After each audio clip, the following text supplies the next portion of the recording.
love. At the end of the day, I go home loving this dog, and he's a big goof, but he's awesome.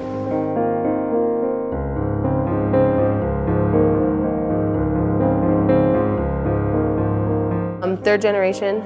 My father was NYPD, my grandfather was NYPD, and my other grandfather was Nassau County. So I've kind of been born and raised into a police family.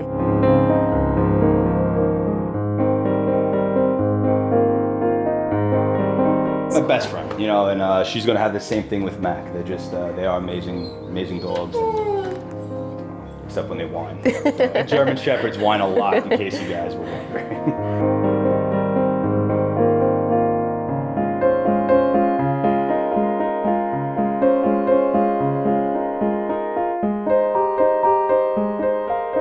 You have a partner that can save your life.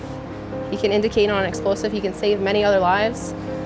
And the trust that I have to have in him, it's like nothing else.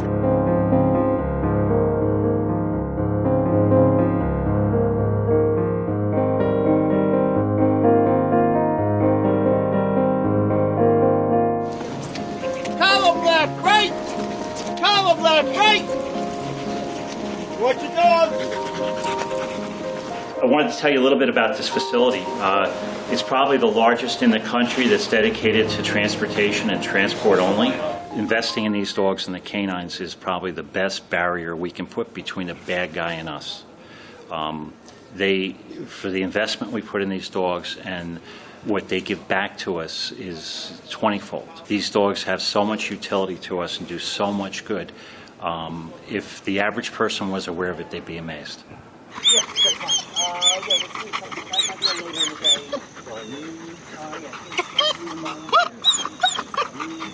There's a whole testing process that takes a couple of weeks, so they're with us for a couple of weeks before we assign them to police officers. And then once we do assign them, we try to match personality to dog. Officer Schmitt is a relatively new officer. She has about 4 years experience. She's had some exposure to canine in her home life, as she's very familiar with one of our ex-canine handlers, so she knows what to expect. We looked into her career, and her career in the past 4 years has been very active. She's not afraid to take on problems or people, and we look for people that are responsible, and she's shown us that she's responsible. That's my man! That's my boy!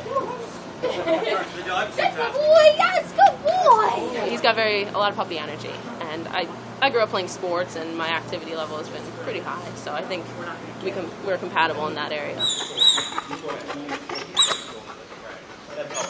He's not a pet, and he's not a full tool. He's a very social, usable resource, and you know, when he lives at home with the family, he has to be social and be with people, just like he has to be social here at work.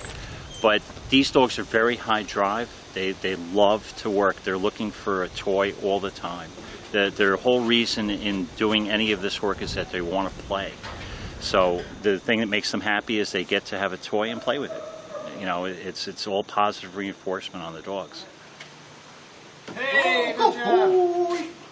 That's the man!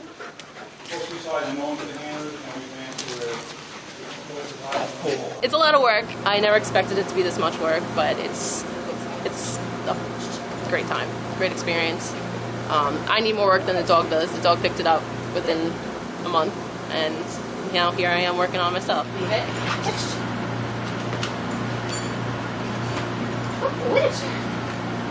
Go get it. Where'd it go?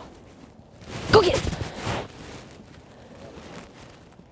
He thinks I threw a ball, but it was really a snowball. He's not gonna find it in the snow. Well, at the time, I was in Canine working with Bud, and Allison was working patrol in Penn Station, and she was in the police booth right outside of the waiting room. And I walked up, I happened to catch a glance at her, and Bud walked right into the booth, hopped on her lap, she saw him, she saw me, that's it. The rest is history. Okay. What's kind of ironic is that I've been allergic to dogs my whole life. So they always wanted to have a dog in our family, but we were unable to. So yeah, so we've never owned a dog, we've never had a dog as a pet, we've never had a cat as a pet. So she didn't really grow up in an environment with animals in the house. There it is. Anthony worked with Bud for 7 years. I saw the relationship they had together. Knowing him and meeting him and seeing his bond that he had with Bud, it was kind of one of the reasons I wanted to get into this unit. You guys want to go for a walk? Bud, you want to go? Come on, Bud. Come on, Mac. You go for a walk? Oh, yes. Yes, you do. Stay. Stay.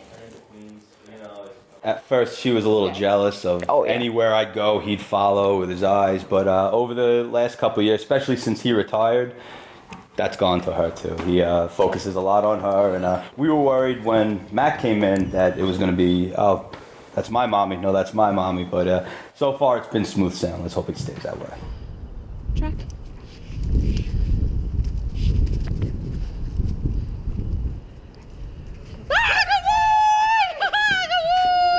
Oh, you stinker. Come on.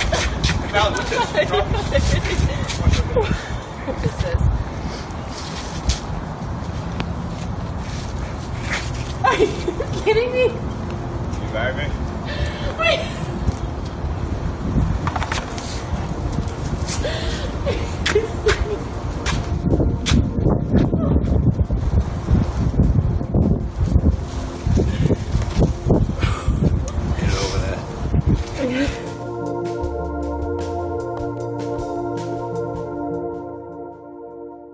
My father moved to Malverne when he was young with my grandparents, and the McDonald family's from Malverne as well.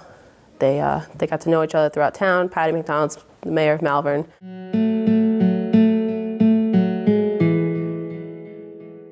I mean, I've known Alison since she was a child.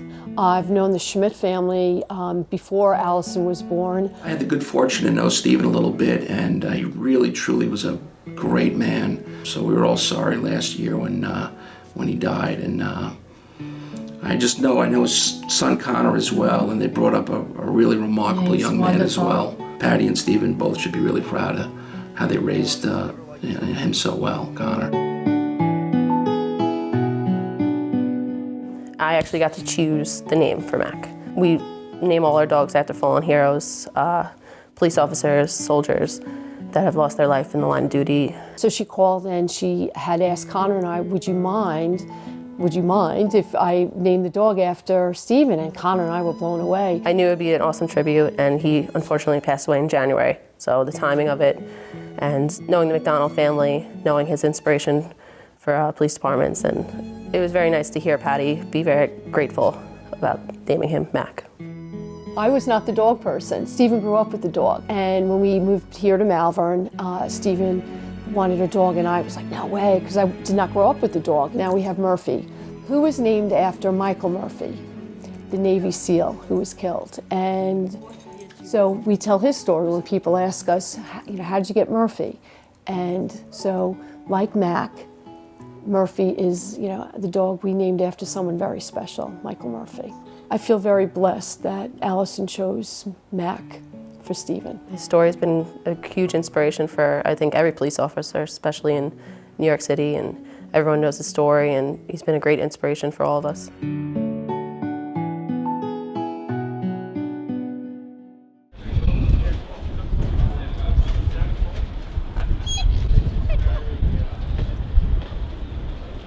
It's Mac's first time in Penn Station today. We're getting him used to the environment, people, sounds, noises, sirens, the train car, the vibration of the floor. Everything's new to him, so he's getting used to it. Stay. Stay. Good boy. Sit. He's never been on an escalator his whole life, so we're going to work him on that, see how he feels. It's a lot for them. Sit. Sit. He's just excited because he hears all the other dogs. Break. Sit. Stay. Leave it. Leave it. Sit. Sit.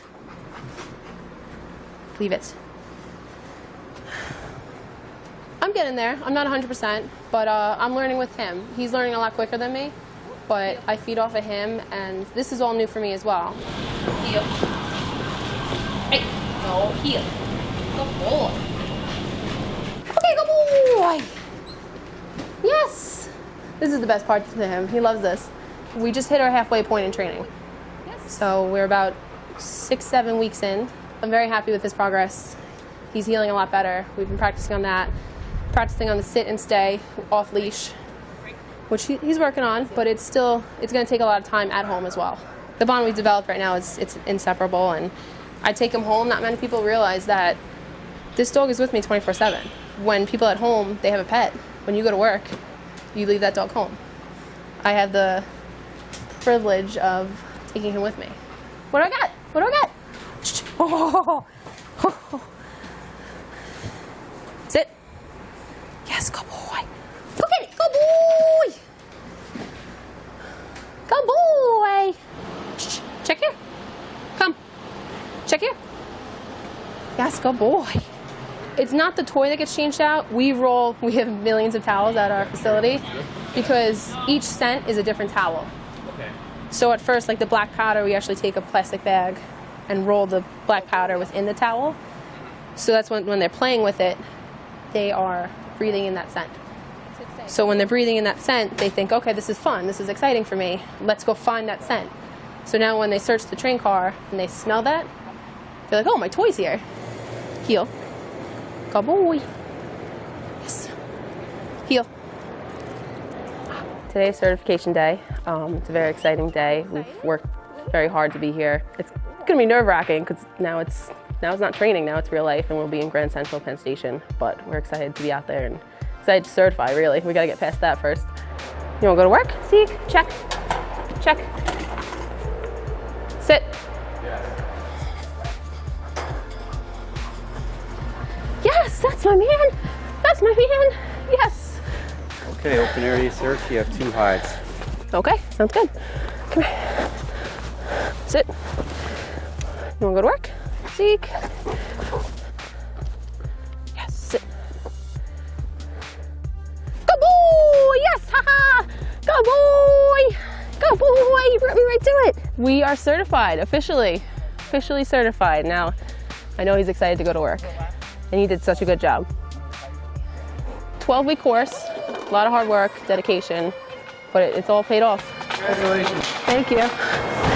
Good boy. Come here. In my paperwork, thank you. Good boy, Mac.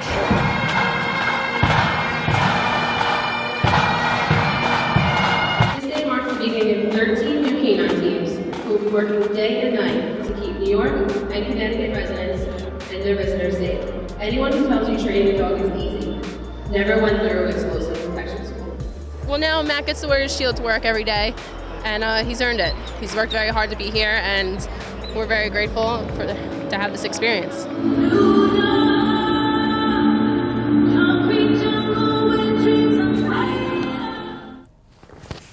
K9 67 Essential.